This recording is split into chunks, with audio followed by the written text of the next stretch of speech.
no YouTube, né? E a gente está disponibilizando essas palestras no canal. Então amanhã a gente já deve ter essa palestra no canal. Então agradeço aí o André por aceitar participar com a gente, né? Vai ser um assunto bem legal. O André ele é formado em Ciências Biológicas pela PUC, né, de Minas. É aqui de BH, de isso. BH, mestrado em Biologia Celular pela Federal de Minas e doutorado também pela UFMG em Ecologia, Conservação e Manejo de Vidas Silvestres, né? Então, André, muito obrigado. Eu vou passar a palavra para você. A gente pede para todo mundo desligar o áudio, se quiser desligar a câmera também, porque daí fica mais leve. Só o André fica com a câmera e o áudio ligado. No final a gente tem a gente abre para as perguntas, André. Pode ser as perguntas via chat ou as perguntas só ligar o áudio e fazer a pergunta, tá bom? Então, te passo a palavra, André. Muito obrigado. Tá. Bom dia a todos. Primeiramente, um grande abraço a todos que estão nos assistindo, né? Agradecer ao Luciano, tá? Muito simpático. Eu conheci o Luciano em 2018 numa reunião no Ministério do Meio Ambiente lá em Brasília, sobre um protocolo de modelo de risco de invasão para espécies não nativas, né, que o Brasil está importando, umas 500 espécies de peixes, invertebrados, né? Aí conheci o Luciano lá, de lá para cá a gente conversou algumas vezes, encontrei com ele ano passado no EBI de Belém, né? Batemos um papo legal lá, né? Não tão demorado, porque tem muita gente para a gente conversar, atender, né? Vocês sabem como é que é congresso, né? Mas é uma pessoa muito legal que eu conheci dentro da biologia, tá? Alguns de vocês, se não me conhecem, eu sou André Magalhães, Magalhães ALB, né? Para as publicações. Eu estudo espécies não nativas aquáticas desde 2000, então já estou um tempo legal aí militando, né? Nas invasões biológicas. Recentemente, ano passado, eu terminei um pós-doutorado na Federal de São João del Rei, Unidade Ouro Branco, né? No mestrado em Tecnologia para o Desenvolvimento Sustentável. E atualmente eu estou com um pouquinho de período sabático por causa dessa pandemia. Parou tudo nas federais, eu estava já com algo engatilhado, professor visitante, né? Na UFOP, mas por causa dessa pandemia, como diria o povo aqui, o povão aqui de BH, empatou tudo, né? Mas até bom, né, gente? Porque eu tenho comorbidade, eu sou asmático, então se eu pegar esse tal de Covid, eu vou para debaixo da terra, ao pé da letra. Então eu estou achando até bom, esperamos que, não sei se esse ano, viu, gente, mas que ano que vem as coisas volte um pouco ao normal de novo, né? Porque a gente está precisando, porque tá muito pesado o clima, tá juntando com a parte política brasileira, tá tudo muito pesado, muito nebuloso, né? Então, espero que dias melhores virão e tem que vir, porque tá tudo muito pesado, né, gente?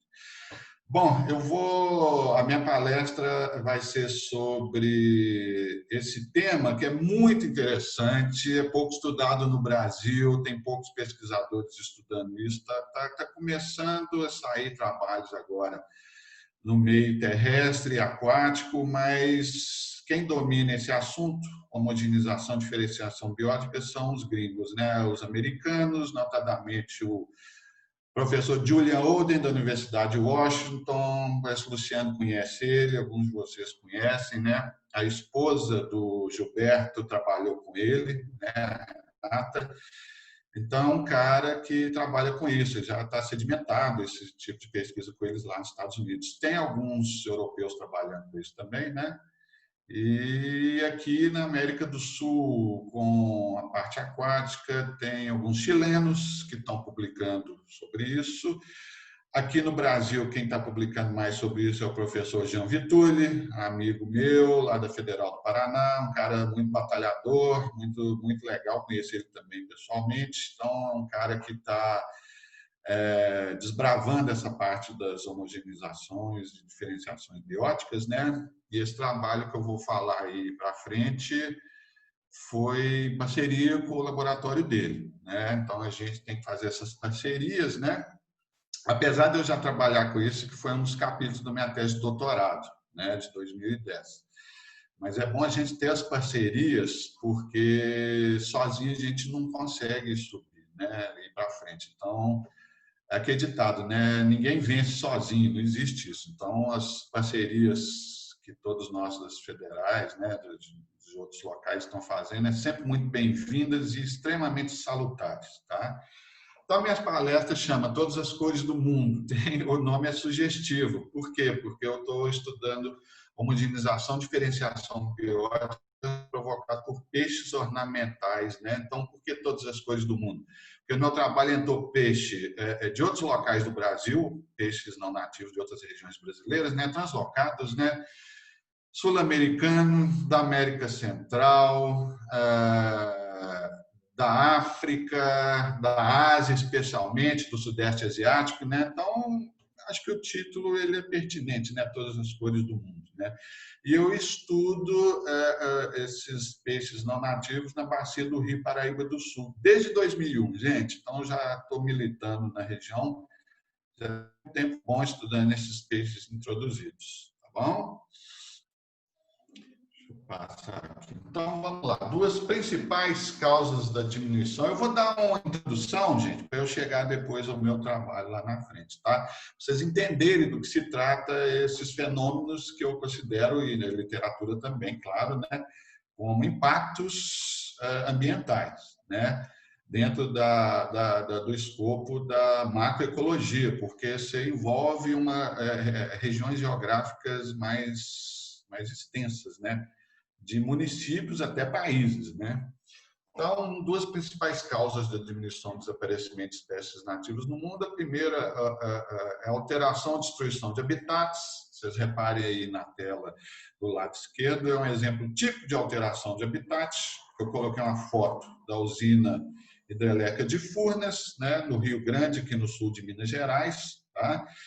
E vocês estão vendo o Rio Grande e ele foi barrado por uma parede de 120 metros de altura de concreto. Então, isso é um exemplo clássico de um ambiente lótico, que era lótico no passado e no presente virou um ambiente lêntico, né? Então, alteração feita pelo ser humano. E do lado direito, vocês veem que a destruição de habitats é tipicamente aqui na Amazônia, que eu peguei o exemplo de destruição da floresta amazônica para a criação de pasto, né, para gado nelore. Né? Então, dois exemplos de alteração de habitat e a destruição de habitat. No caso aqui, é para a região de vocês, viu, Luciano? Pará, Amazonas, para a criação de gado nelore.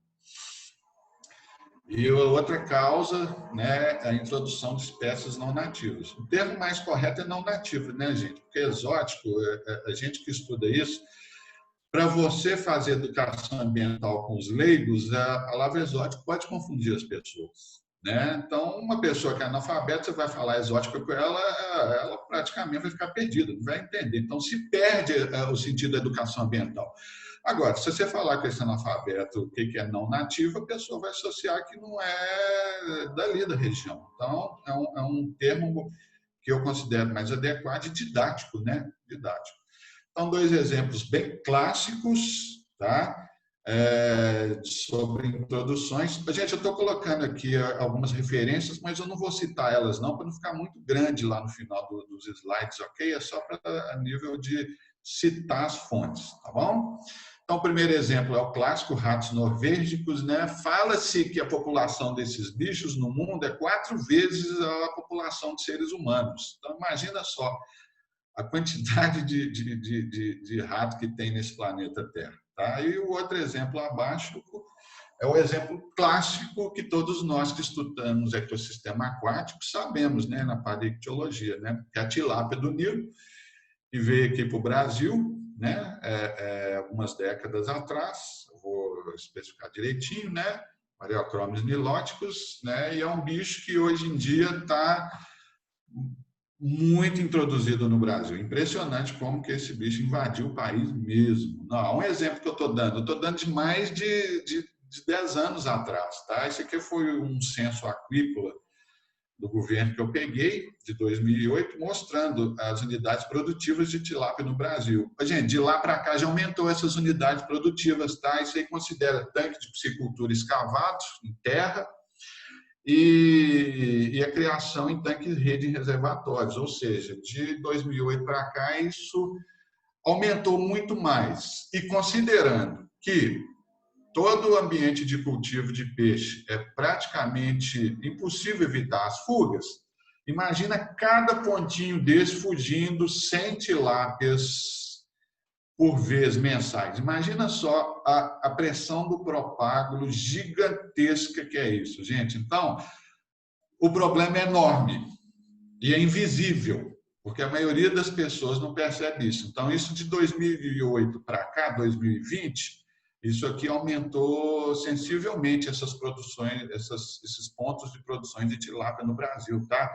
Então, imagina só a pressão do propágulo, ou seja, animais fugindo a cada dia, a cada mês, a cada ano. Então, a situação é caótica, ao pé da letra. Eu estou dando exemplo só de tilápia, viu? Ainda tem muito mais, só de tilápia. Então, os tipos de introduções que ocorrem no planeta Terra. Tá? De um país para o outro, que é a mais tradicional, né?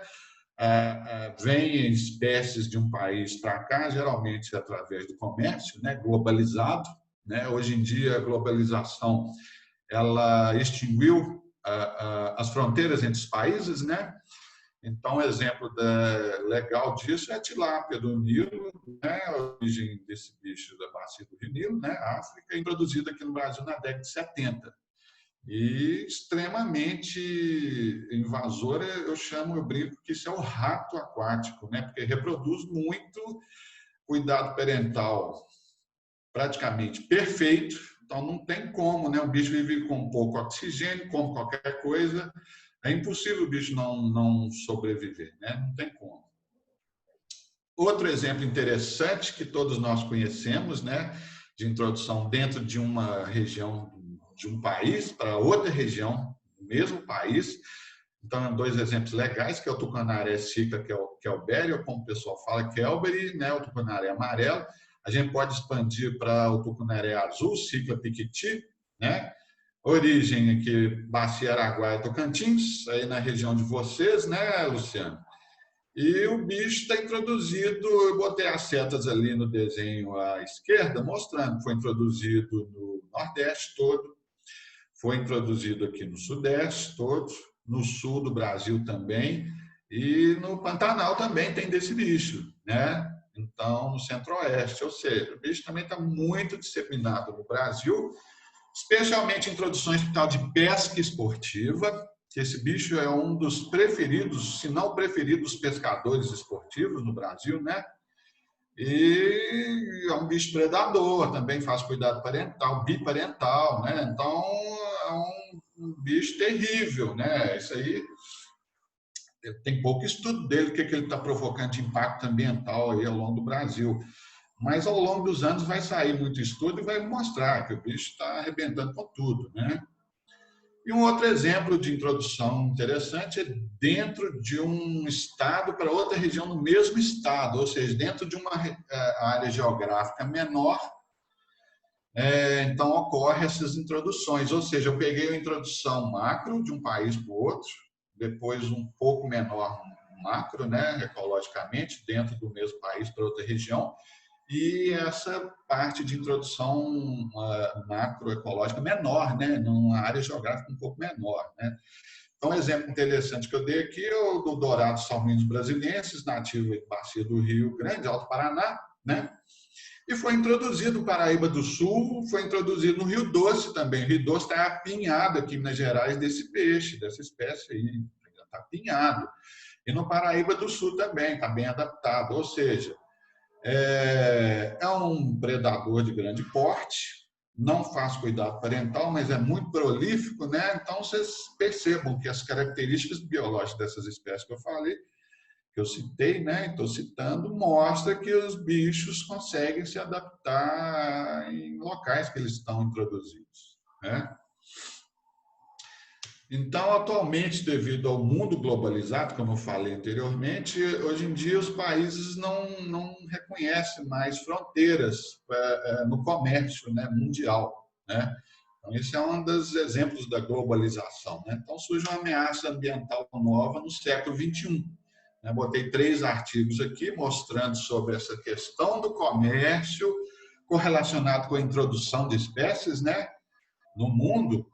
E o último artigo foi um que eu publiquei alguns anos atrás, um artigo simples, mas importante, mostrando sobre o comércio de espécies não nativas, né, o comércio eletrônico, online, né, de lojas, né, de comunidades, de mídias sociais, né, no caso aí foi o Orkut que eu usei na época, sobre comercialização de espécies não nativas. Então, ficou algo bem interessante, né? O que isso pode acarretar futuramente? Pode acarretar isso aqui, né? Homogeneização e diferenciação biótica.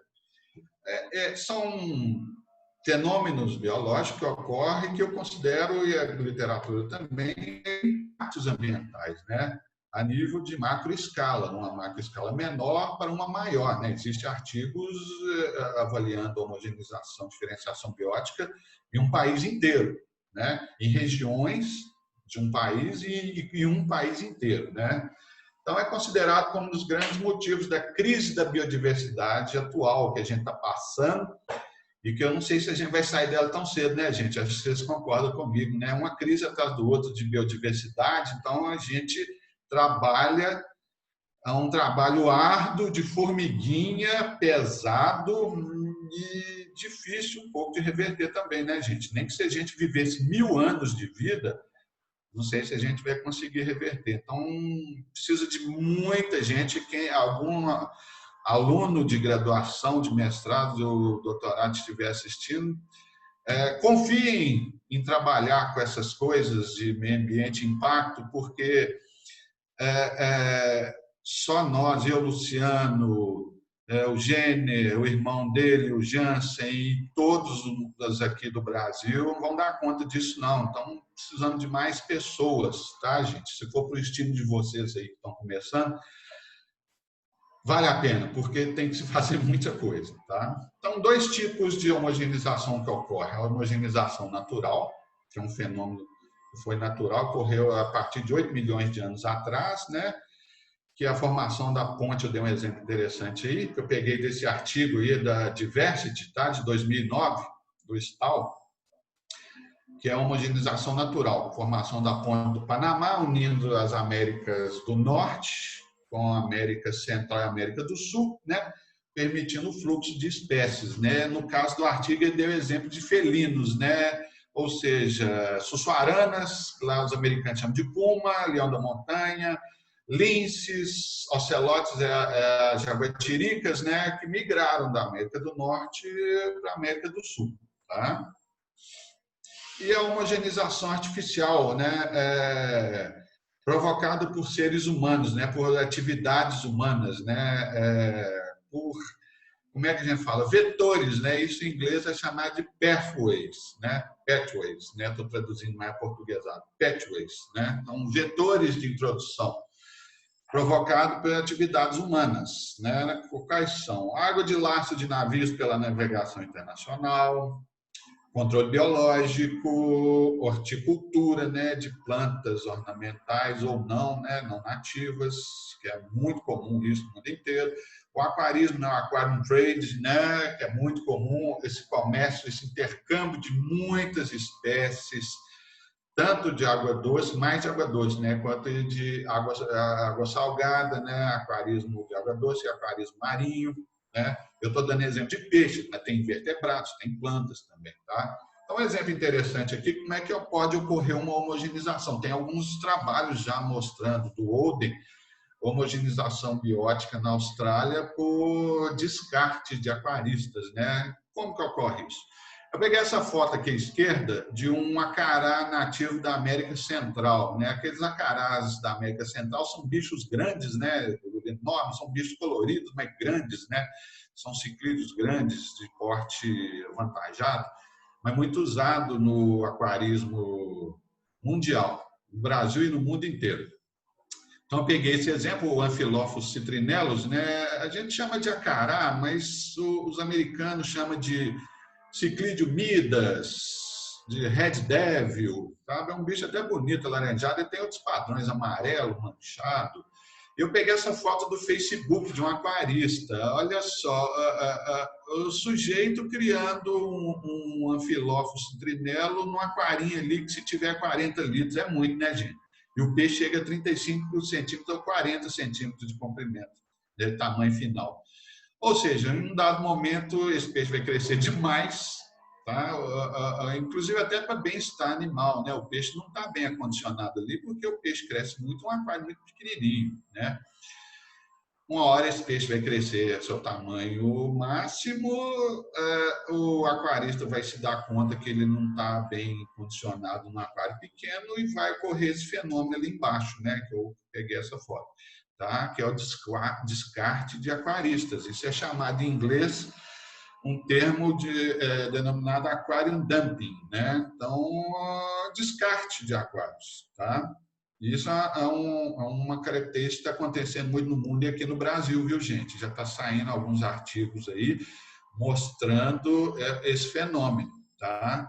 Então, é um exemplo interessante que já tem publicações do Julian Olden mostrando a homogeneização biótica a respeito do aquarium dumping, né? Como é que se estuda esse fenômeno, a homogeneização de diferenciação bióticas? Então, você pode usar várias métricas, vários estilos, né, gente? Eu estou dando um exemplo aqui do que eu fiz na minha época de doutorado, o terceiro capítulo, o primeiro capítulo da minha tese de doutorado.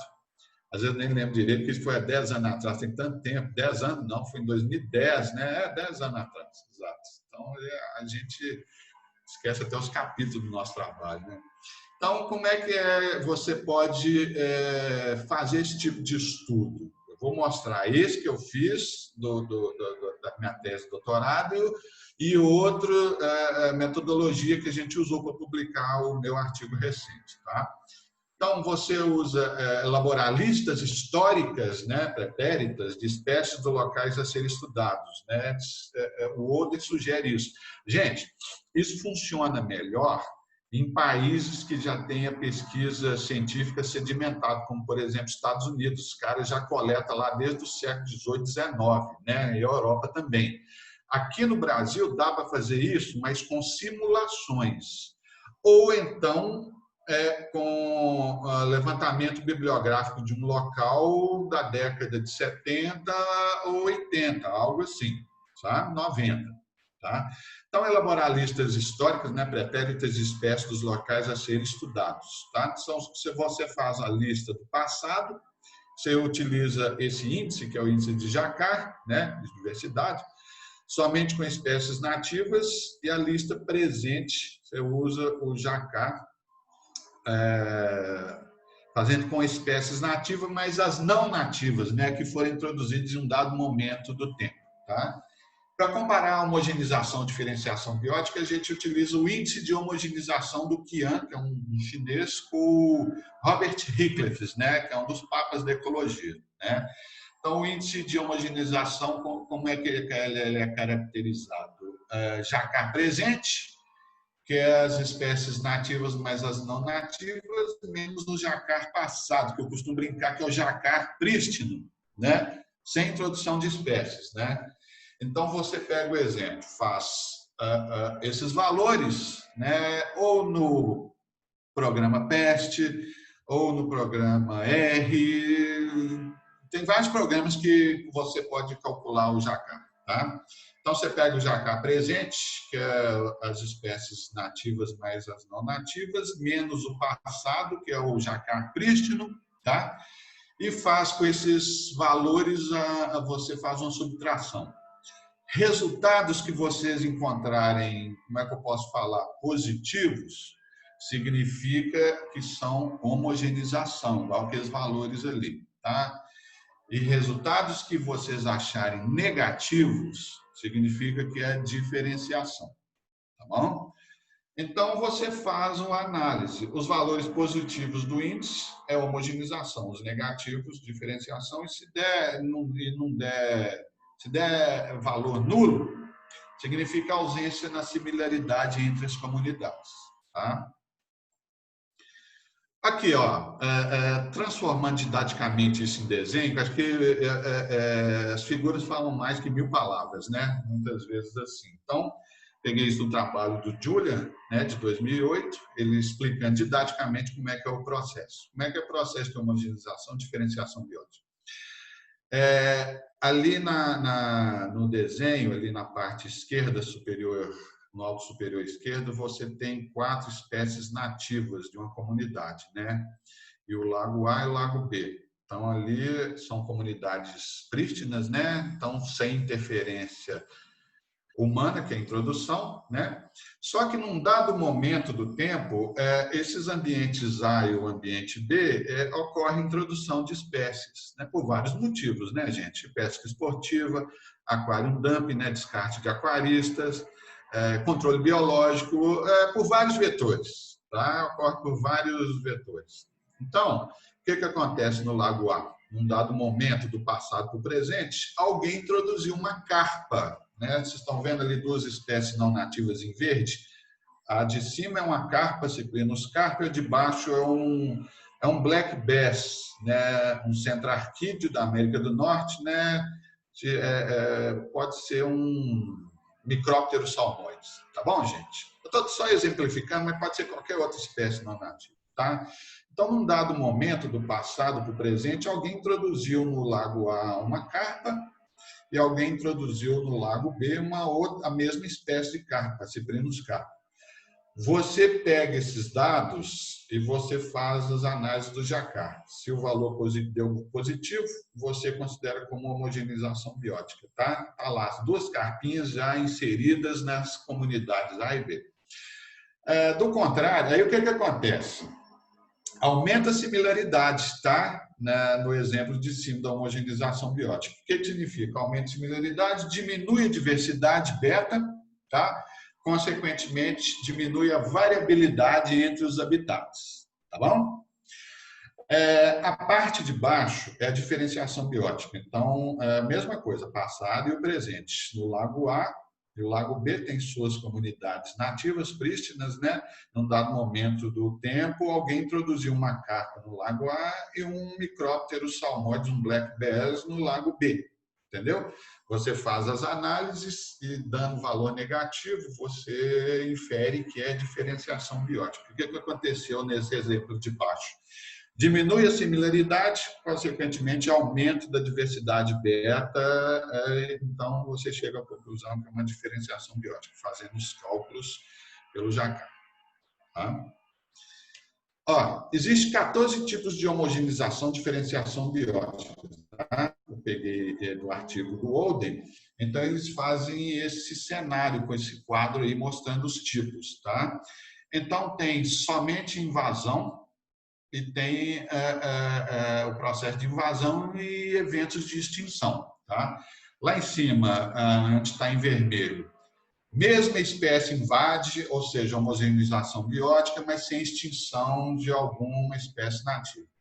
Embaixo, no I2, diferentes espécies, como eu expliquei no desenho anterior, né, invadem, ou seja, espécies diferentes invadem locais diferentes, diferenciação biótica, mas sem a extinção das espécies nativas.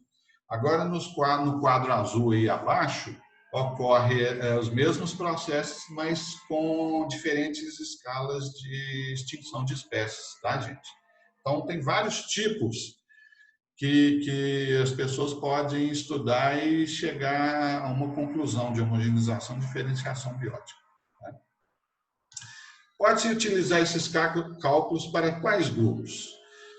Como eu estudo ecologia aquática, especialmente peixes, né? Você pode estudar isso para peixes, mas quem estuda ambiente terrestre pode estudar isso para planta. Aquático também, macrófita aquática, a mesma coisa. Inseto terrestre, a mesma coisa, inseto aquático também. Anfíbios, répteis, mamíferos, eu estou dando os exemplos, né, dos artigos que o pessoal já publicou evidenciando os grupos, né? Aves, a mesma coisa. Você pode estudar essas métricas também para estudar a homogeneização dos ambientes, né? E o que mais tem aqui, por exemplo, no Sudeste, no Nordeste, no Sul do Brasil, ambientes aquáticos e terrestres degradados, né? Como a meninada costuma falar, detonados, né? Destruídos. Aí para vocês também tem, né, Luciano? Especialmente no sul do Pará, que é arrebentado pra caramba, né? Muita degradação ambiental por aí. Né? E vários outros locais, né? Então, isso não é restrito só ao Sudeste, não, viu, gente? A destruição e a degradação de ambientes, tanto terrestres quanto aquáticos. Isso já espalhou para o Brasil inteiro, não tem como. Pegar aqui para vocês alguns exemplos de estudo do caso que eu fiz, né? E vou falar do artigo que eu publiquei agora há um mês e meio atrás. Tá? Então, estudo de caso. Homogeneização biótica nas cabeceiras do Rio Doce, aqui em Minas Gerais. Isso é um trabalho que eu publiquei, que eu não publiquei, mas que eu orientei de uma aluna minha, quando eu dava aula numa faculdade particular aqui em Belo Horizonte,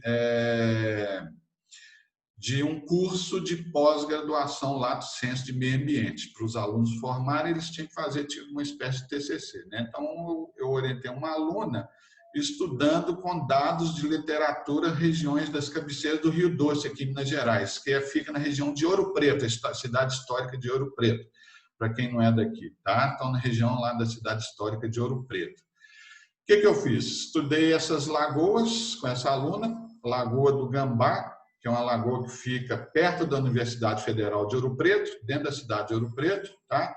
E a Lagoa da Curva. É uma lagoa que fica dentro de uma unidade de conservação na região que chama Parque Estadual do Itacolomi, que quem gere esse parque é o Instituto Estadual de Florestas aqui de Minas Gerais, e lá dentro do parque tem uma lagoa que chama Lagoa da Curva, tá?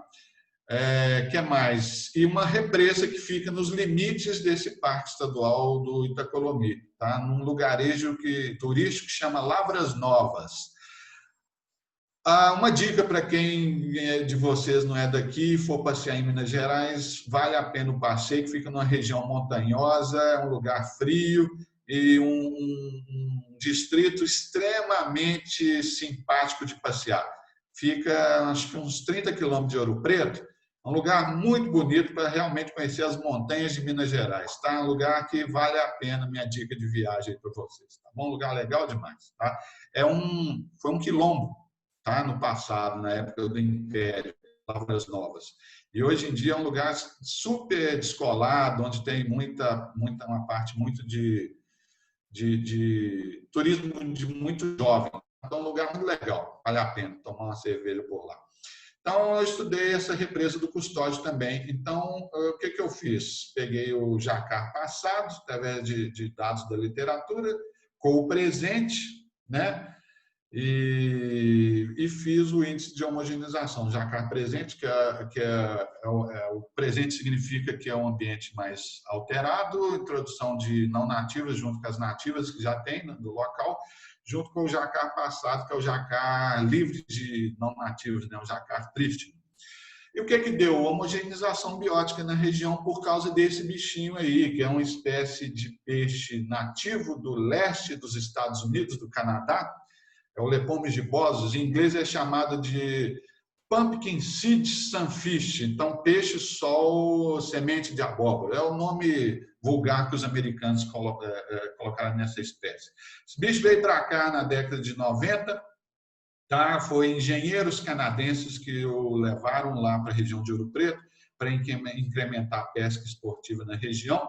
Tá? E se vir de peixe forrageiro para o black bass, lá tem black bass também introduzido, mas esse bicho está introduzido nesses locais que a gente estudou, ou seja, então introdução da mesma espécie em locais diferentes. Então levou a homogeneização biótica lá na região. Tá? Um trabalho bem interessante que eu fiz para essa aluna.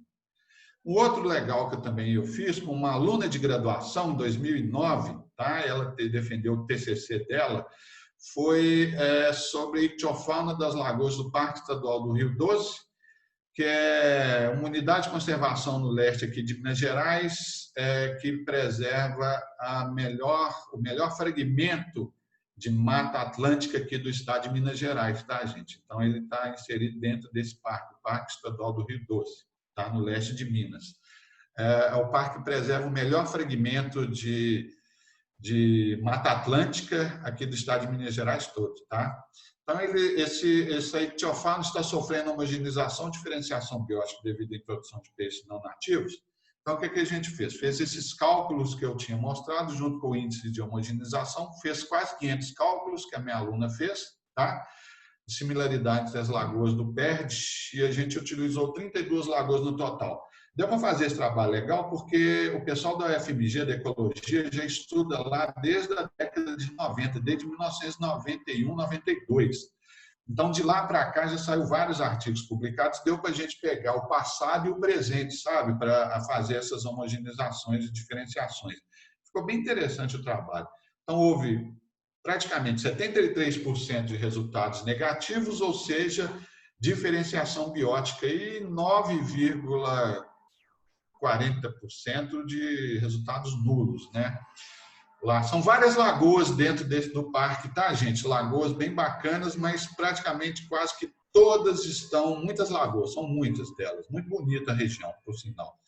Mas praticamente todas, quase que todas estão com peixe introduzido, especialmente essas duas espécies, tucunaré amarelo, Cycla kelberi, né? E essa piranha inativa da bacia amazônica, tá? A piranha caju, Pygoscentus naterere, tá? Então, o que aconteceu? A gente fez os gráficos e deu os gráficos tudo invertido, negativo, os valores tudo negativos. Significa o quê? Introdução de tucunaré em uma lagoa A, introdução de piranha caju numa lagoa B. Então, deu os cálculos de diferenciação biótica. Então, resultados bem interessantes. E tem espécies nativas de lambaris lá, Moencausa docciana, que é um bicho endêmico da bacia do Rio Doce, que está quase que extinto na região, tá? O pessoal ainda está estudando, mas, assim, tem bicho quase extinto, né? Endêmico lá da região. Então, um trabalho bem interessante que a gente fez. E o que eu vou falar agora, que eu publiquei recentemente na revista Hidrobiologia, tá? Eu trabalho desde 2001 no Polo de Piscicultura Ornamental de Muriaé. Como é que é esse polo? É o maior polo de produção de peixe de aquário do Brasil inteiro e talvez da América do Sul mesmo, tá? Na região enorme, aí perto onde o Jenner mora, onde o Jenner trabalha, né? Viçosa não está tão longe da região de Muriaé, é caminho. Ô, Jenner, para eu ir para lá, muitas vezes, em vez de eu entrar dentro de Viçosa, eu virava ali na entrada da cidade, perto de uma concessionária, à esquerda ia por Ervalha até chegar por lá. Tá? Eu acho o trajeto mais tranquilo, que tem menos carro, tem muita curva, mas tem menos carro para chegar lá. É um caminho melhor. Oi? É um caminho melhor mesmo. Tem muita curva, mas é mais deserto, né? Você não pega trânsito, eu pego por esse caminho. Mas tem outro também que dá para ir por Leopoldina, Cataguases, Laranjal, tem outro caminho que dá. Você sai da BR indo para o Rio, vai descendo a zona da mata toda, tá? Gente, para vocês que não são de Minas Gerais, essa região está localizada aqui na zona da mata de Minas, é perto da divisa do Rio de Janeiro, 40 quilômetros da cidade de Itaperuna, que já é a cidade do Rio de Janeiro. E também muito próximo da divisa do sul do Espírito Santo, tá? É uma região de Mata Atlântica, mas uma região muito mexida, muito detonada, porque lá tem muita pastagem, apesar de ser uma região muito montanhosa, muito cheia de morro, mas o povo cria os gados deles lá tudo por cima dos morros mesmo, então é uma região que só tem fragmento de Mata Atlântica, tá? É uma região muito mexida. Fora a agricultura e pecuária, então é uma região essencialmente conhecida aqui em Minas Gerais por ser o polo de piscicultura ornamental de Muriaé. Então, tem mais de 350 piscicultores, sabe? E é muito mais, viu, gente? Que eu estava vendo no Google Maps esses dias, região muito maior do que eu imagino, muito maior do que está ali delineada nesse mapa. Esse mapa foi da que eu usei na minha tese de doutorado. Tem 4.500 ou até mais tanques de piscicultura lá, sendo tanque de terra, tanque de alvenaria. Eles criam os peixes também em garrafa PET, especialmente o Beta Splendens, né, o peixe de briga. Cria também estufa, eles têm quartinhos lá nas pisciculturas dele com aquários, cheio de aquários, né? Eles chamam de estufas também de criação de peixe. Não é só tanque de terra e alvenaria, não, viu, gente? Eles criam os peixes em caixa d'água. Os betas, por exemplo, eles criam em garrafa PET de refrigerante que eles utilizam. Estufas com vários aquários, muita coisa, gente. E tem, na época que eu fui em 2001, eles criavam umas 70 espécies. E de lá para cá, gente, aumentou para 200 espécies, eu acho que é muito mais, viu? Porque todo ano tem intercâmbio de espécies. Impressionante. Eles trocam entre os piscicultores intercâmbio de espécies. Vem muito peixe translocado da região amazônica, da região do Pantanal para lá também, sabe? E espécies também de outros países, especialmente do Sudeste Asiático. Tá? Então, a pressão de propagos, a maioria dos tanques de piscicultura deles não tem telas protetoras quando eles forem esvaziar os tanques para separar os peixes, para embalar, botar nos caminhões e ir para a estrada e vender a produção. Eles chamam esvaziar os tanques, arriar os tanques. Então, quando eles esvaziam, arriam os tanques, os peixinhos fogem para os córregos, tá? Então não tem telas. Desde 2001 eu procuro sempre orientar eles, sabe? Um trabalho praticamente voluntário, não recebo nada nem da cooperativa da turma lá, que é um trabalho mais voluntário, que eu falo com eles, de boca em boca, sabe? É um trabalho de boca em boca. Tá sendo útil, porque vários deles, até nas regiões aí que eu atuo, eles estão colocando as telas de nylon para evitar que os peixes escapem. Alguns desenvolveram até uns saquinhos, né, umas touquinhas que eles amarram com elástico e braçadeiras de ferro na boca dos canos efluentes. E eles falaram que ajudou muito, que diminui muito a perda de peixe deles, sabe? É coisa simples, né, gente? Coisa simples. Agora, o polo é muito grande, eu não consigo atingir tudo porque eu foco em alguns locais de coleta, entendeu? Mas eles são muito receptivos, são pessoas legais. O mineiro do interior, gente, para vocês que não são de Minas Gerais, o mineiro do interior ele é muito receptivo comparando a gente da capital. O pessoal da capital é muito mais seco, né? Por a cidade, a capital ser muito dinâmica, um pouco violenta também, então as pessoas são mais secas do que o interior. A turma do interior é mais carinhosa, mais receptiva. E a gente vai conversar com eles lá para poder eles se conscientizarem para evitar a fuga dos peixes dos tanques, né? Então, como é que foi o trabalho que a gente puxou, que eu puxei com meus colegas parceiros, com a Vanessa Daga, que trabalha junto com o Jean, foi orientada do Jean Vitulli, uma menina muito valorosa, nova, que ajudou a fazer essas análises. Eu sugeri, na época, fazer as análises que eu tinha feito no doutorado, mas eles alegaram que podia dar alguns problemas, tá, com os revisores. Aí eu acatei a sugestão dele. Tá? A Vanessa que pegou o grosso dessas análises que eu tinha sugerido. Ela falou que não estava errado a gente fazer igual eu fiz no doutorado, mas poderia dar alguns problemas com revisores, entendeu? E o Luiz Bezerra. A Vanessa está atualmente em Miami. Ela casou, está com criança pequena, está em Miami lá, tentando batalhar com o pessoal que estuda peixes introduzidos por lá. Tá? E quem fez outras análises também, as realísticas, né, simulando o cenário realístico, foi o Luiz Bezerra, que também trabalhou com o Jean, e ele acho que foi orientado do André Padial, se não me engano, lá da Federal do Paraná, é amigo do Jean também, eu também conheço o André Padial. Todos eles pessoas muito legais, pesquisadores muito competentes, o Luiz também é um jovem pesquisador muito competente, como a Vanessa, muito legal, pessoas muito bacanas. E o Luiz atualmente está na República Tcheca fazendo pós-doc, tá? O Luiz Bezerra. E como eu usei dados pretéritos no meu doutorado, eu tive que incluir a minha orientadora de doutorado. Ela aposentou agora recente pelo UFMG, a professora Cláudia Jacó. E os dados presentes, né, que é nativas e mais não nativas. Eu usei do meu pós-doc, que eu finalizei lá na Federal de São João del Rei, na unidade Ouro Branco, e quem era o meu supervisor era o Luiz Silva. Tá? Acho que ele está até na Austrália, terminando um pós-doc, eu não sei se ele voltou para o Brasil. Então, foi essas pessoas, tá? Mas o grosso das análises, eu ajudei a fazer a Vanessa, que ela me assessorou, e o Luiz Bezerra. Então, agradeço muito eles. E o Jean, com a ajuda dele também. Agradeço muito, muito eles pela ajuda, né? Porque o Jean já é expert em homogeneização, então ele já sabia os passos que a gente poderia seguir, tá? Os objetivos do trabalho: avaliar a mudança temporal. Não tem como, né, gente? Homogeneização e diferenciação biótica, você tem que caminhar por esse lado, de mudanças temporais na composição de espécies, né? Só que um detalhe interessante que um dos revisores do artigo conversou com a gente, sugeriu para a gente, no caso, né?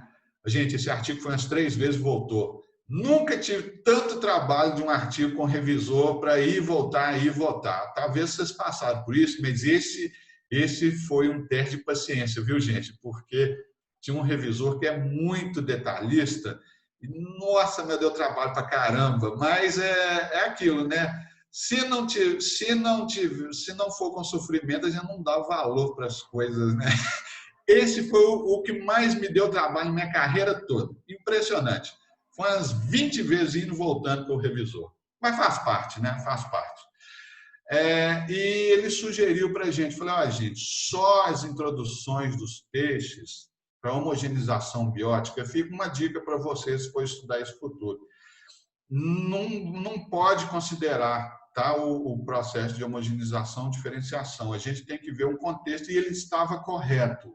E eu tinha falado isso com a turma, falar, Jean, Vanessa, Luiz, a gente vai ter que olhar além dos nossos olhos, porque não é só os peixes não nativos, não. Apesar de ter uma pressão de propagos, uma pressão de introdução muito grande, que é bicho sendo introduzido toda hora, entendeu?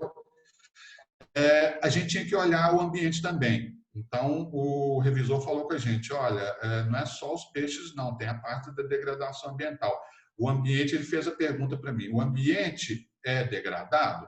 Falei assim, sim, é totalmente degradado. A Mata Atlântica ciliar foi totalmente suprimida para construir as pisciculturas, e além de piscicultura, a maioria delas, os donos das pisciculturas também criam gado, porque são fazendas, né, das famílias lá.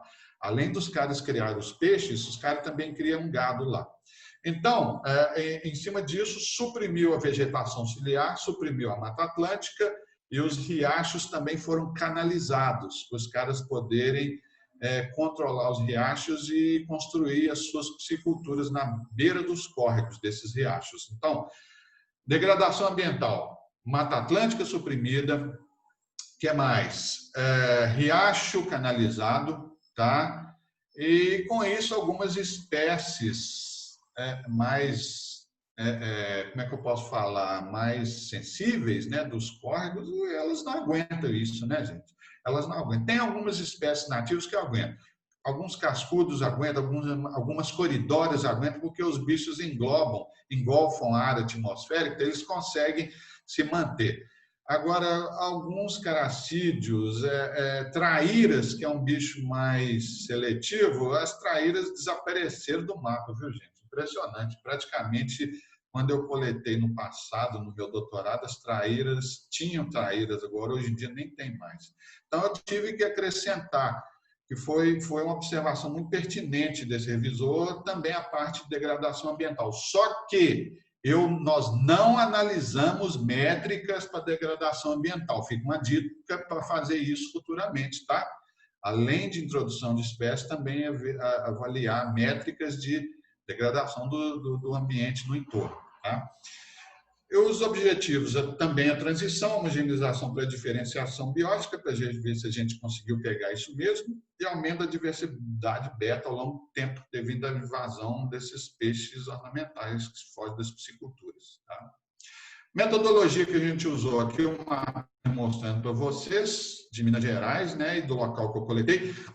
Esses 3 municípios, Muriaé, Mirador e Vieiras, são os principais do polo. Mas não são só esses, não. Existem vários outros aí, como o Gêner também citou antes de eu começar a palestra, tá? Então, tem outros municípios também, são vários outros, né? Eu estou botando esses 3 que são os principais, mas são vários outros. Tem outros municípios que criam. Por exemplo, tem município que o pessoal é especializado em criar só beta, só peixe de briga, beta, tá? Por exemplo, tem um município aí na região que chama Eugenópolis.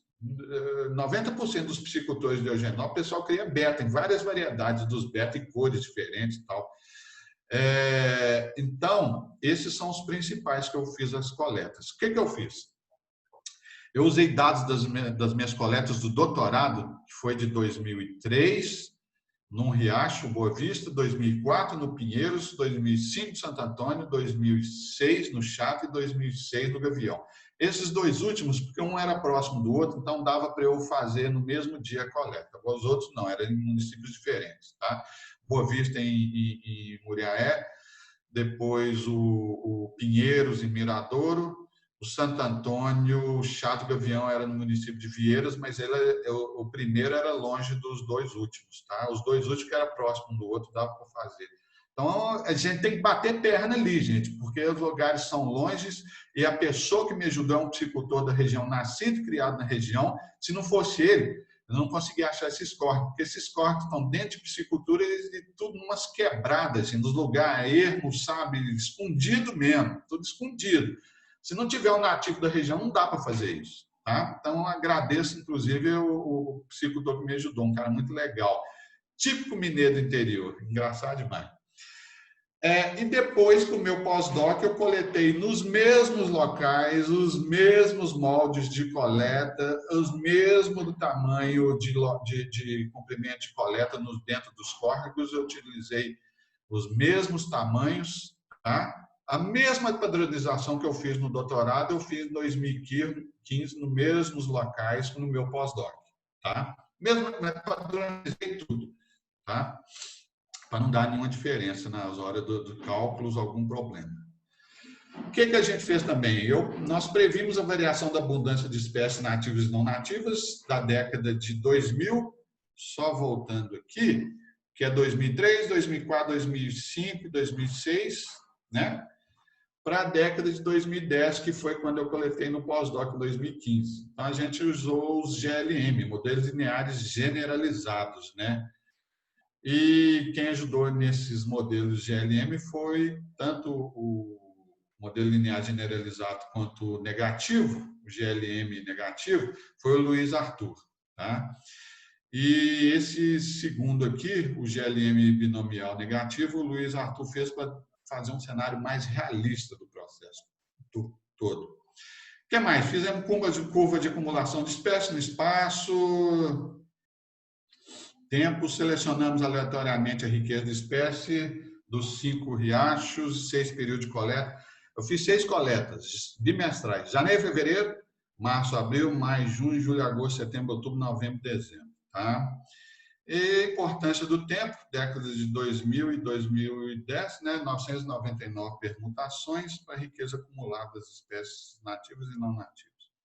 Presença e ausência, né? Calculando a similaridade taxonômica entre os riachos de cada cenário, similaridade taxonômica natural. A natural a gente considerava só as nativas, o cenário prístino, né?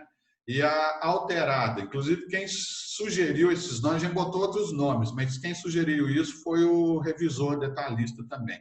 Foi sugestão legal, viu, gente? Vocês veem que quando um revisor legal e sério dá opinião num trabalho, as coisas ficam muito legais. Agora, tem alguns espíritos de porco que pega coisas que, assim, dá para fazer um livro de loucura das pessoas, né? Que quando pega um revisor espírito de porco prepotente, presunçoso, sai de baixo.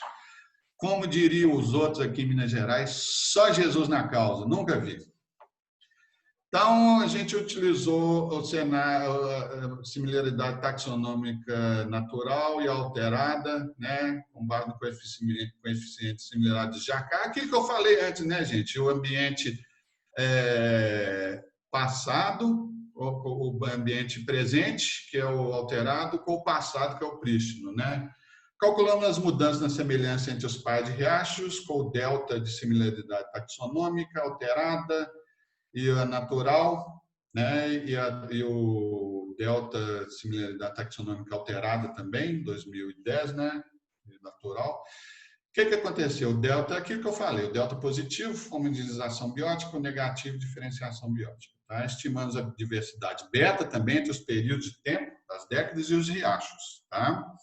E usamos para isso a análise componente principal também, tudo no programa R. Essa parte mais detalhada, quem fez foi a Vanessa e o Luiz Arthur. Qualquer dúvida que vocês tiverem também, eu posso passar o contato deles, porque especialmente da Vanessa Daga, porque a Vanessa fez o doutorado dela com isso, está publicando com isso, então a Vanessa pode dar explicações um pouco mais pormenorizadas, né, mais detalhadas para vocês. Tá? E a gente fez essas análises no R. Tá bom? Na meca do doutorado, eu fiz no PEST. Tá? Mas, como eu falei, tem vários programas que vocês podem utilizar para fazer esse tipo de análise. Tá, gente? Resultados. Essa figura não ficou... Ela é muito detalhada, então, mesmo na tela aqui, ela não ficou tão para mostrar para vocês, mas dá para vocês terem uma noção. Como é que a gente usou essas figuras? A gente usou as análises 2000, da década de 2000 com 2010, né? E bimestrais, né? Está lá o número 1, 2, 3, isso significa que 1 é janeiro, fevereiro, 2 é março, abril, até novembro, dezembro, tá? Então, percebam só, nós registramos 47 espécies, olha só, a região é sui generis, 19 nativos e quase 30 espécies não nativas, tá? De peixe introduzidos lá para a região. A nossa riqueza variou 19 espécies nativas na década de 2000, quando eu coletei no doutorado, e decaiu para 11. Eu fiz as mesmas coletas nos mesmos locais, o mesmo esforço amostral, o mesmo tudo, do doutorado para o pós-doc, ou seja, da década de 2000 para a década de 2010. Né? Então, baixou de 19 para 11 espécies nativas. O que mais? De não nativas foi ao contrário, aumentou de 22 para 28. Por que isso? Porque o mercado de aquários no Brasil, os aquaristas estão sempre precisando, querendo novidades, e várias espécies novidades. Eles estão sempre querendo outros. Não estão querendo ficar com aquelas tradicionais, igual a carpa colorida e o peixe dourado, que é o Carassius auratus. Muitos aquaristas querem sempre bichos novos. Então, isso é uma tendência. E, para seguir o gosto do freguês, os piscicultores vão fazendo intercâmbio de novas espécies não nativas. Tá? O que mais? A abundância, nós achamos de 3.043 nativos na década de 2000, no meu doutorado, para 295 no meu pós-doc, em 2015, na década de 2010. Tá? Não nativos, eu coletei 21 mil, quase 21.800 no doutorado e 3.745 no meu pós-doc, na década de 2010 e 2015. Né? Então, o gráfico aqui dá para mostrar isso, gente. Ó. Aqui, em 2000, nativas tinha pouquinhos, não nativas tinha mais. Aí, para 2010, vai mudando. Agora, percebam que em 2010 as nativas estão sempre diminuindo também. Tá? Reparem só que embaixo do gráfico, ó, em 2000, eu peguei nos córregos muito bicho não nativo, já em 2015 eu já peguei menos. Peguei, mas peguei um pouco menos. Tem vários fatores, né, gente? Por exemplo, tem peixe que escapa, continua escapando, mas os córregos, eles têm um formato de vala. Então, quando chove na região, chuva de riacho, você sabe como é que é, né? Quando bate chuva em riacho. Tem aquele transbordamento e enche muito rápido, né? Alguns de vocês que estudam riacho, você sabe que ocorre isso. Isso em inglês é chamado de flash floods, ou seja, inundações repentinas. Isso acontece muito aqui em Minas Gerais. Acredito que na Amazônia deve ter isso também. Então, o riacho está lá 20 centímetros de profundidade, vem aquela chuva de arrebentar na cabeceira do riacho, Então, de repente, em poucos minutos, aqueles 20 centímetros passa para 1,5 m, 2 metros e sai arrebentando com tudo. É como se fosse um tsunami de enchente, né? Então, isso pode mudar drasticamente a composição das espécies, tanto não nativas como nativas, né? Além do mais, a gente tem que sempre considerar a degradação no ambiente, né? Então, algumas espécies não nativas, igual eu falei, traíra, que é mais generalista, a traíra às vezes não aguenta esse ambiente de décadas arrebentado, tá? O segundo gráfico aqui dos resultados, gente, ó, diminuição na abundância de espécies nativas foi mais acentuada que de não nativas. Por quê? Isso vai ajudando, como eu expliquei. Algumas nativas não aguentam esse ambiente degradado ao longo dos anos. Por quê? O ambiente, esses riachos, eles têm um fundo muito lamacento. Por quê? Porque as pisciculturas, quando vão esvaziando os tanques, sempre cai sedimento para esses córregos. Então, o que acontece? Houve uma mudança do sedimento desses córregos, de arenoso, pedregoso, para lamacento. Ou seja, também a degradação ambiental ajudou para detonar com esses córregos, né, para degradar esses córregos. Como? A supressão da vegetação ciliar. Todos vocês sabem que a vegetação ciliar funciona como um filtro, um tampão para evitar acarreamento de material particulado para dentro dos córregos, né? Removendo a vegetação ciliar, não tem erro, né, gente? A siltação come solta. E os córregos, eles, além do fundo ser muito lamacento, de partícula fina, eles vivem sujos. Vivem sujos. Ou seja, uma traíra que é um predador visualmente orientado, ela vai sair prejudicada com essa água sempre eternamente turva desses córregos, né? Então, não tem como, né, uma espécie se manter, tá? Algumas delas. Então, a abundância de nativas com o tempo diminuiu, né? O GLM binomial negativo, que o Luiz Arthur fez para a gente, mostra isso, que as nativas lá do 300 vai diminuindo drasticamente, comparado com as não nativas, que vai diminuindo a partir do 200. Né? Então, dá para se ver claramente, né, que as nativas saíram mais prejudicadas. Dentro do contexto, viu, gente? Invasões de destruição e degradação ambiental, tá? Sempre pensando nesse contexto. Aqui, outra análise que o Luiz Arthur fez, dependendo do ano, houve substituição de nativas e diferenciação biótica de não nativas na década de 2010, né, que é o gráfico de baixo. O gráfico de cima é as minhas coletas do doutorado, 2003, 2004, 2005, 2006. 2010 foi a coleta de 2015, já na outra década, né? Então, dá para se perceber que a diferenciação biótica, por quê? Por causa daquilo que eu falei, já começou, já em 2015, eu já achei espécies não nativas introduzidas que eu não tinha achado em 2003, 4, 5 e 6. Ou seja, ao longo das décadas, os piscicultores vão se adequando ao gosto dos aquaristas, né, no comércio de aquários, e vão já introduzindo novas espécies não nativas nas pisciculturas. Nesse trabalho de 2015, nas coletas, eu achei 6 novas espécies que não tinha achado anteriormente.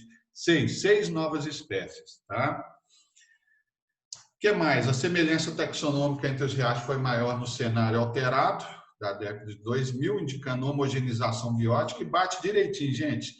Em todos os locais que eu coletei, 2003, 2004, 2005, 2006, praticamente eu achei as espécies que eles falam lá na região de arroz com feijão, que é o quê?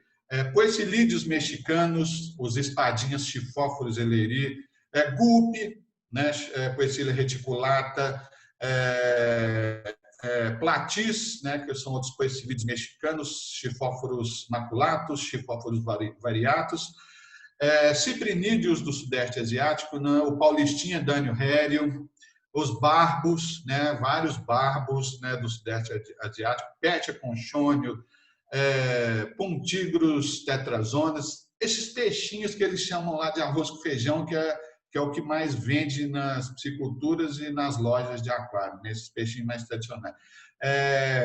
Carpa colorida, né, aquelas carpas japonesas, né, de de jardins japoneses, né? Eles são chamadas de carpas nishikigoi, né? Lá tem muito também, eu peguei no doutorado. E o peixinho dourado, o tal do Carassius auratus, né? Todo mundo já criou aí quando era criança, né? Lá tem muito também. Então, o que foi isso? A homogeneização biótica da década de 2000. Significa o quê? Introdução das mesmas não nativas em locais diferentes, que são essas que eu citei. Os Carassius auratus, os coecilídeos mexicanos, os guppies, né? Os barbos asiáticos, que é o exemplo aqui do gráfico da letra A. Ou seja, esses gráficos a Vanessa que fez, então deu uma tendência com esses pontos pretos mais de homogeneização biótica, introdução de mesmas espécies que eu citei, né, em locais, em riachos diferentes. Na década de 2010, na coleta do pós-doc em 2015, houve a diferenciação biótica, inclusive considerando com extinção local. Extinção local tem um termo, né, em inglês que o pessoal usa muito, que é extirpation, né? Significa o quê? Que não é aquela extinção geral daquela determinada espécie em todas as regiões geográficas elas ocorriam, isso é extinção geral, né? A extirpação, né, traduzindo a portuguesano, é uma extinção local. Aí, no caso, a gente detectou isso lá na região, em alguns riachos, né? Especialmente com essas espécies nativas da região, esses dois lambaris, o Astyanax janeiroense e o Astyanax paraíba. Esse é um pouco mais de distribuição restrita lá na região, achei em poucos locais dele. Ele é da Bacia do Paraíba do Sul, tanto tem esse nome, né? Mas é um bicho mais restrito, tá? Eu, em 2015, não achei dele, não. Não achei dele, não. Agora, o Astyanax janeiroense, eu fiquei surpreso, viu? Porque esse bicho é muito comum na região, ele é nativo lá do Paraíba do Sul todo, e não achei dele também em 2015, não. Então, eu fiquei muito assustado com isso. Porque é um bicho comum, você pega em qualquer lugar lá. Inclusive, eu conversando com o psicultor que me ajudou, ele gosta de pescar na região também. Eu falei, nossa, André, esse bicho aqui, você pega ele igual água. Ele é muito comum, esse lambari. E a gente detectou o sumiço dele em alguns riachos lá. Então, é chamado de extinção local, né? Extirpação. Isso também foi devido à adição de 6 novas espécies, como eu falei, né? A diferenciação biótica, ou seja, introdução de espécies diferentes em locais diferentes. E as análises da Vanessa, aqui no gráfico B, deu para perceber isso direitinho com esses pontos brancos, tá? Então, é legal, gente. Ó, esse tipo de trabalho, gente, dá para fazer em qualquer piscicultura que tenha pelo Brasil. Por exemplo, se você for avaliar homogeneização, diferenciação biótica, é o que mais tem piscicultura de tilápia pelo Brasil afora, tá, gente? Agora, tilápia tem outras espécies, mas tilápia é o que mais tem. Então, são perspectivas interessantes de estudar futuramente em pisciculturas que tem muita tilápia, né? Porque sempre vai achar essas tilápias introduzidas, né? Não tem erro. O que mais? Essa tabela aqui eu peguei para mostrar aqui as não nativas que contribuíram para a homogeneização biótica com o tempo. Teve algumas nativas também, né, que foram achadas em 2000, na época do doutorado, e depois no pós-doc. Mas eu estou evidenciando mais as não nativas, porque elas ajudaram muito com esse processo que ocorreu, tá? Homogeneização, diferenciação biótica, tá? Porque você tem que sempre considerar espécies introduzidas nesse tipo de trabalho. Então, quais foram lá na tabela? No período que eu coletei em 2000, na década de 2000, que foi meu doutorado, e em 2010, foi 2015, meu pós-doc. Então, quais foram? O peixe-paraíso, Macropodus operculares, que é um antigo anabantídeo, né? Agora é um osfronemídeo, é um peixe da família do Beta splendens, o peixe de briga, né? Aí, Jean, a carabandeira de vocês aí, ó, do norte do Brasil, ó, um dos peixes mais cultivados e mais carismáticos que tem no aquarismo mundial, né? Barbo-ouro, que é um peixe muito bonitinho, ele é amarelinho, brilha igual ouro mesmo, sabe? Barbodes semifaciolatus, é um bicho lá asiático, tá? E esses contribuíram para a homogeneização biótica. Então, introdução dessas mesmas espécies em locais diferentes, tá? E as não nativas que contribuíram para a diferenciação, que é o quê? Introdução de espécies diferentes em locais diferentes. Então, introdução de um dojo Misgurnus anglicaudatus, que é um bicho asiático, mas é um bicho feio. O aquarismo tem algumas coisas também que não é pela cor, né? Vai pela forma em comum que tem o animal. Então, esse bicho compridinho é um bicho bentônico, né? Que vive mais no fundo, é um bicho que faz partenogênese. Nossa, é uma reprodução muito doida, a gente consegue respirar ar atmosférico também, via cloacal. Então, é um bicho que tem umas características biológicas muito curiosas. Esse bicho está introduzido em vários córregos lá.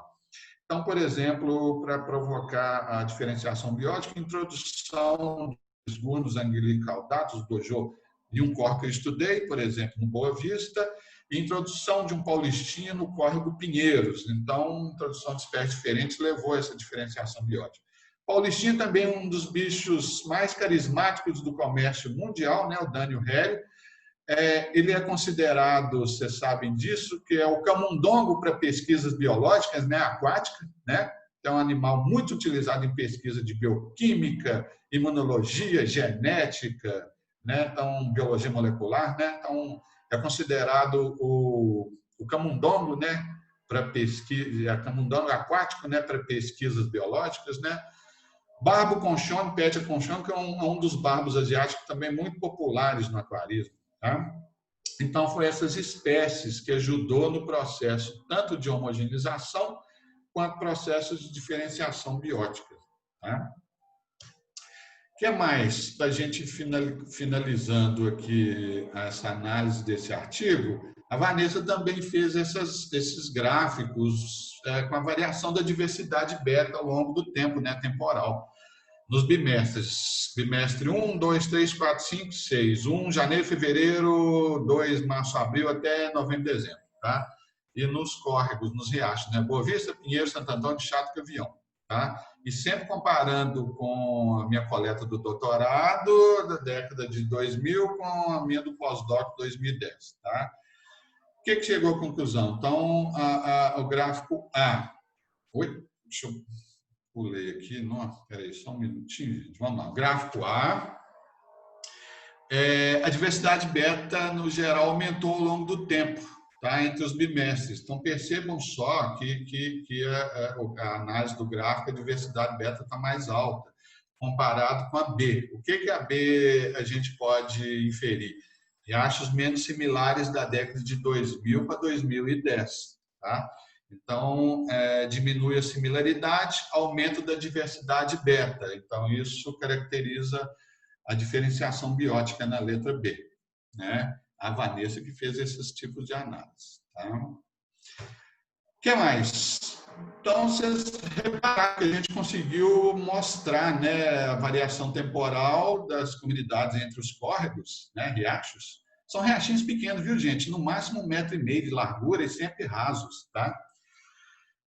Então, nós conseguimos mostrar essa variação ao longo das 2 décadas, esse processo de homogeneização e diferenciação biótica. Os artigos do Oden, gente, ele fala o seguinte, ó, para ficar um trabalho mais robusto, é bom você coletar num local e alguns anos voltar nesse mesmo local para ver se teve introdução de espécies e tal.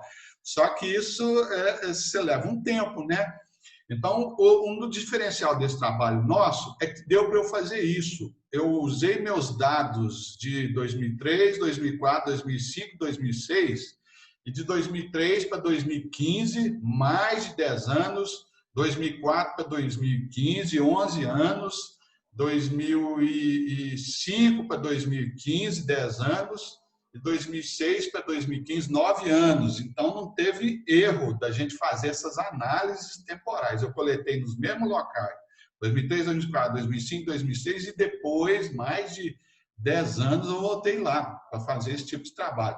Dá para fazer isso, André? Dá, mas fora do jeito que eu fiz, dá para fazer com análise da bibliografia. Entendeu? E fazer simulações, ou mesmo você pegar de um local e fazer a simulação com essas análises, essas métricas que a gente fez. Você pode fazer simulação também, que o capítulo da minha tese eu fiz simulação, porque eu coletei lá só em 2003, 2004, 2005, 2006. Obviamente que em 2010 defender o doutorado não teve como fazer isso igual eu fiz em 2015, mas eu fiz as simulações e achei resultados praticamente a mesma coisa que eu achei agora quando eu voltei em 2015 para alguns locais, entendeu? Com as simulações que eu fiz, tá? Então, as sugestões que a gente fez no artigo e que é válido para esse tipo de pesquisa.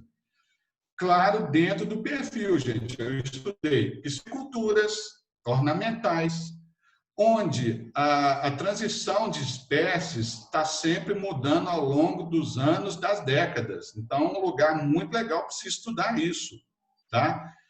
Dá para se estudar isso também, detectando homogeneização com piscicultura de tilápia, que não vai mudar muitas espécies, vai ser tilápia introduzido no passado e tilápia introduzido no presente, né? Especialmente Oreochromis nilóticos e tilápia do Congo, o Coptodon rendale, né? Que são as tilápias mais cultivadas, entendeu?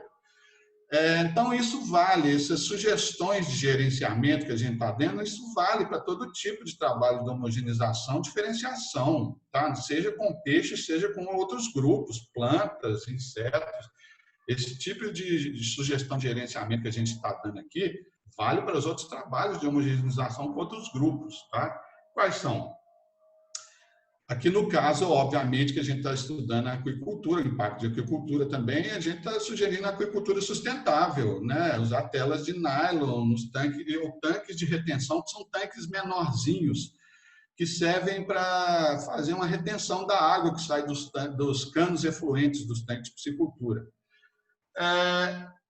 Isso tem que ser feito em projetos para construir futuramente novos tanques de piscicultura, né? Em locais que já tem os tanques, eu não sei se dá para fazer isso. Então, é uma sugestão que é válida para futuros projetos de pisciculturas que for criado no Brasil, né? Futuras pisciculturas, ornamentais ou não, que forem criadas no Brasil. Mas fica uma reflexão para todos nós, gente.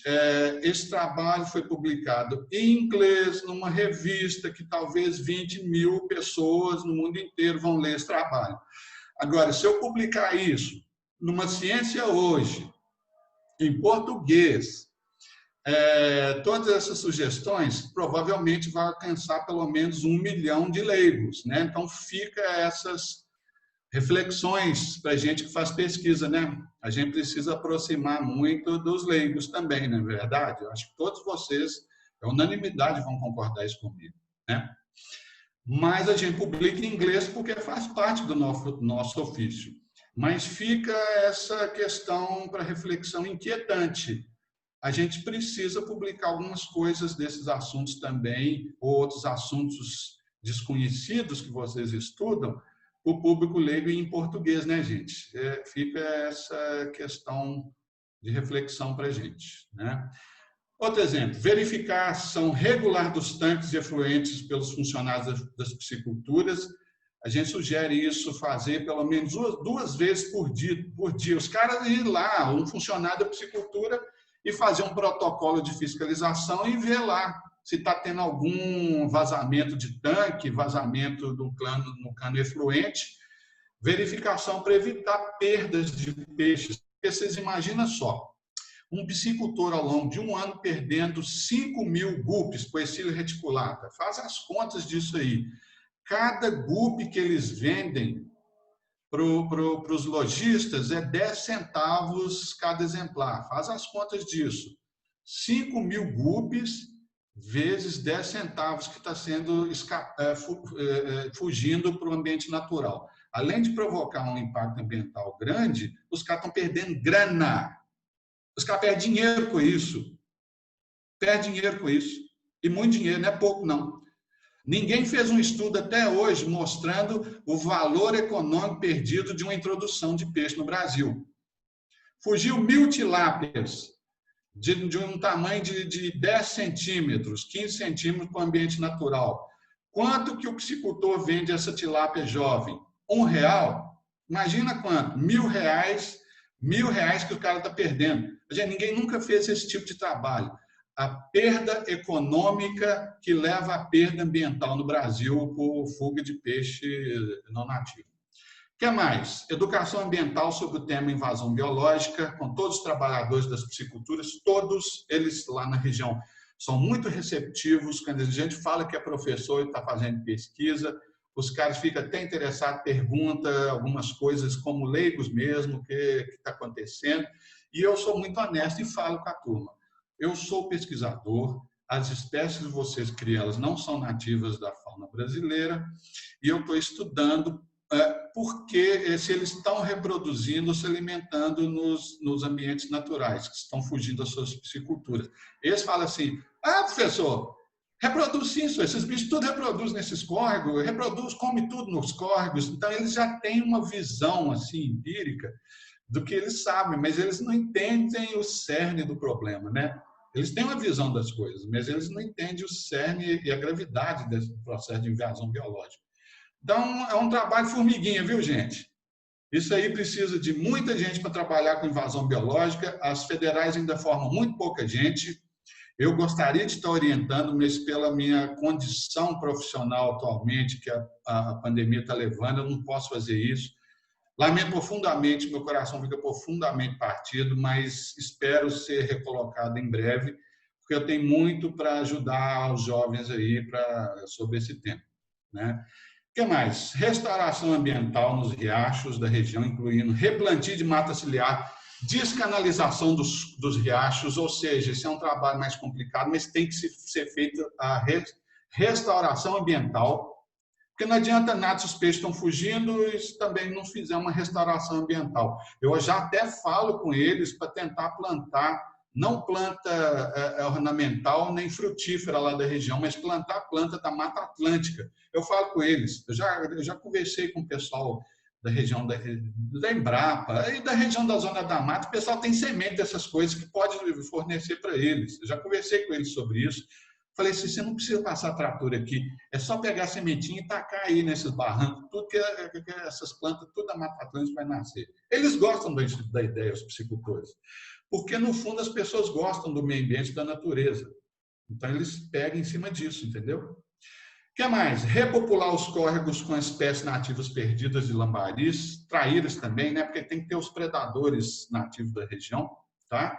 Isso também é um processo que tem que se conversar com os piscicultores da região e trabalhar com o pessoal ali um pouco mais detalhado isso, mas tem que ser feito também, né, gente? Tem que ser feito. O que mais? A gente também sugere aí para o pessoal do governo, Ministério da Agricultura ou MAPA, Ministério da Agricultura e Pecuária, né, e Pesca, também um MAPA, né? Criar um selo verde para todas as pisciculturas ornamentais que adotem práticas de agricultura sustentável no Brasil. Esse selo verde, curiosamente, a gente procurou pesquisar, isso existe para a fazenda de camarão, carcinicultura no Nordeste. Algumas fazendas têm esse selo verde, mas para peixe eu acho que não tem, não, gente. Gênia pode me corrigir se eu estiver enganado, mas eu procurei, a gente fez um levantamento para incluir esse item no artigo, eu não achei isso não, pelo contrário, achei artigos falando que não tem isso em piscicultura, especialmente ornamental. Tá? O que mais, para a gente terminar? Então, a gente precisa divulgar esse assunto, homogeneização, diferenciação biológica, para um público leigo, a fim de evitar, de acordo com a bibliografia do Künstler, de 1993, a geografia do nada, ou a biogeografia do nada, porque deu para perceber que esses riachos lá em Muriaé, na região, estão perdendo a sua variabilidade, a sua distinção, né, ecológica de espécies, e no Brasil a gente, infelizmente, está caminhando para essa geografia do nada, ou a biogeografia do nada, porque está só dominando de capim braquiária, né, o Europlow agora, né, mudou o gênero, eucalipto, tilápia e peixes não nativos em geral, né, gente? Então, quem estuda meio ambiente igual você sabe do que eu estou falando e sabe que a gente precisa alcançar. Esse último slide que eu botei, eu sempre ponho ele nas minhas apresentações que eu dou, tá? Então, é um slide muito sugestivo. O meio acadêmico faz trabalho de extensão, nem todo mundo, né, gente? Porque não é uma coisa. eu também tenho que fazer um advogado aí dos meus colegas professores federais concursados pelo seguinte: os leigos não sabem a relação que é que um professor federal faz, porque o sujeito tem que dar aula na graduação e na pós. O sujeito tem que orientar aluno, que isso não é nada fácil. A gente sabe disso, que não é nada fácil, tá? Você educar uma pessoa científica, se já educar a pessoa para ela ter o curso superior já é difícil a gente lecionar para os alunos, educar cientificamente um ser humano para transformá-lo num bom pesquisador é algo muito difícil que leva anos. Então, tem isso também. O professor tem que fazer coleta, tem que ir lá, pelo menos nas primeiras coletas, para mostrar para o aluno, depois o aluno vai seguindo. O professor tem que ajudar no início a fazer o processamento, as análises de dados, que não é fácil, até achar uma análise estatística interessante, não é nada fácil, precisa de ajuda de outras pessoas. Eu falo que trabalhar na academia não é nada fácil porque a gente não é autônomo, a gente não tem autonomia, a gente sempre depende de outra pessoa. E, geralmente, você depender de alguém acessível, tranquilo para trabalhar, é uma beleza, mas nem todo ser humano é assim. Tem muita gente difícil, muita gente que literalmente enche o saco por nada. Você sabe como é que é a batida, como funciona. Além disso, o professor tem que também fazer os serviços burocráticos. E eu vou lembrar uma coisa importante aqui. Nenhum de nós que fez iniciação científica, graduação, iniciação científica, mestrado, doutorado, a gente teve treinamento para a parte administrativa. Então, é difícil. Por exemplo, é difícil você ser um chefe de departamento. Você tem que tentar, no máximo, agradar todo mundo. E isso é impossível no Brasil. Então, é algo que desgasta bastante. Muitas vezes geram conflitos muito sérios que vai para o resto da carreira, entendeu? É aquilo que eu costumo falar. Às vezes você almoça sempre com um colega de departamento. Numa reunião séria de departamento, numa votação séria de algum assunto, se você, por alguma convicção sua, votar contra o que ele acha o contrário, nunca mais esse colega seu almoça com você. Então, você cria um inimigo assim, de graça, de graça, de graça. Claro que isso depende da interpretação da pessoa, para ver se ela sabe separar se é pessoal ou não. Vocês sabem como é que é a batida, né, gente? Tem vários fatores envolvidos. Mas, em cima disso, é o que eu te falei para vocês. O professor universitário federal tem muitas atribuições. É uma carreira muito desgastante, muito cansativa, que tem que suar demais, tanto suor mesmo, como sangue, porque é muito desgastante, fora as viagens que tem que fazer e, paralelamente a isso, cuidar da vida pessoal também. Então, não é fácil. Tá? Então, muitas vezes, tem os prazos para entregar os projetos, as bolsas. Os prazos para os projetos são vinculados a bolsas. E a gente sabe que CNPq, FAPEMI, aqui de Minas Gerais, os órgãos de pesquisa estaduais de vocês aí deve ser a mesma coisa. Se ficar com o filme queimado, pode ficar 1 ano de castigo sem receber uma bolsa de pesquisa. Você sabe que ocorrem essas coisas. Então, é muita ocupação. No final das contas, sobra muito pouco tempo para fazer uma parte que é importante, que é a extensão. O tripé, ensino, pesquisa, extensão. Muitas vezes o professor é quase que obrigado a deixar um pouco de lado a extensão. Por quê? Porque não sobra tempo direito. E se fazer uma extensão bem, tem que ter um acompanhamento do professor para ver como que está indo. Os alunos dele vão tocando a extensão, mas o professor tem que estar ciente do que está acontecendo, das dificuldades, dos ganhos do projeto, da extensão. Então, muitas vezes, o professor tem que optar. Falei, puta merda, eu estou dando aula para caramba, às vezes tem gente, eu conheço professor que dá quase 30 aulas na Federal, gente, por semana. Isso é loucura. Tem que optar para a aula da graduação e a pesquisa. Muitas vezes sobra um pouco a extensão. Tinha que ser igual, sinceramente, tinha que ser igual às universidades americanas, onde o professor fica por conta só de dar aula e de fazer pesquisa. Essas partes administrativas tinham que ser concursadas só para ajudar o departamento a mexer com essas coisas. O Luciano fez um pós-doc no exterior, lá com como é que ele chama mesmo? Nossa, gente, esqueci. O Kirk Luciano Miller. fez, o Annie Miller, exato. O Luciano fez um pós-doc recente, então o Luciano pode falar isso melhor que eu, mas a gente tem colegas mesmo que falam, colegas americanos que falam isso. Eles ficam impressionados. Falei, gente, vocês fazem isso tudo? Aí o pessoal até brinca, isso e mais um pouco. Então, a minha mensagem final é que a gente tem que tentar evitar essa geografia do nada. Ela está avançando igual um tsunami no Brasil. A gente tem que tentar evitar isso, tá? Agradeço a todos vocês. Eu sou um pouco falador, se eu estendi demais o tempo, mas aqui foi muito legal. Agradeço vocês, espero que tenham gostado do tipo de trabalho que a gente pesquisa aqui. Tá bom? Quem quiser conversar mais, tem meu e-mail aí, estamos aí às ordens, tá?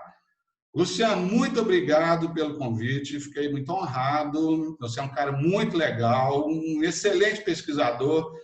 E aí no norte do Brasil está em boas mãos com você e seu grupo, tá? E outras pessoas também. Agradeço, obrigado. E todos vocês, de novo, um abração para vocês. Valeu, valeu, valeu. Muito obrigado, André. Obrigado aí pela palestra, foi excelente. Foi fantástica mesmo. Não tem problema falar muito, não. Falando coisa legal, a gente nem percebe que passou o tempo. Tá, eu vou parar a gravação e